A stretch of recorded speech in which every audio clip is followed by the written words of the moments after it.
it's like an 18-month shoot, right? Principal photography was 18 months. And how many months prior to that in pre-production did you spend, Gino, before getting into principal photography? I think when I came out in '98, I think we had about a year Oh of my goodness, preparing things like wow.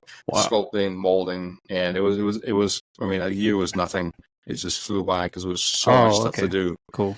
And but it was it was full on, and I think at the time there was probably at least 300 some people at the workshop, and they were working there. Is my internet okay? Something come up? I think so. Okay, yeah, cool. you said I thought it was mine. Yeah. But anyways, so we had quite a bit of time to develop a lot of stuff, and but there was everything from from the characters, the creatures, the makeup, the armor, the weapons. And then the miniatures, which they call the bigatures because they were huge. But it was an amazing time to be at the wood workshop. It was like every single inch of the place was just everybody was there working. I just was like, I got a warm tongue, so I got a warm tongue to my head. You got that? You're looking like the Witch King of Angmar there. Exactly. Hey, Shane, I just wanted to actually talk a little bit about the Harad leader, because would you say that's like your main role, or the most visible role, I should say, in the trilogy? Yeah. That's probably the most iconic role where I actually look like me. You do. Kinda, I suppose.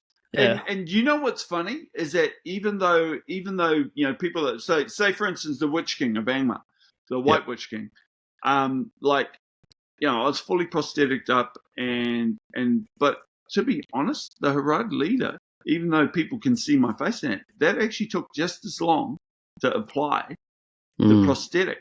Because what we had to do was, because there's all those scarification through his head, so they all had to glue I those can't even on see first. that. Yeah. No, they're there. If you have a real close-up look, there's a whole lot of scarifications. And so they had to glue all of those on first. And then after that, and then after they'd put on all of the prosthetics on my head, then we put on 4 layers of like clay, and they had to paint it on. Paint on the clay and then let it dry.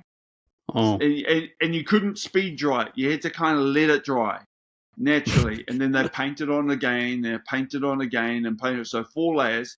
And then they had to spray paint it. And then after they spray painted it, then they cracked it in certain places. So it looked as though the dirt and that had built up over time and layered up. And it was just the most amazing process. Legit Cool Podcast.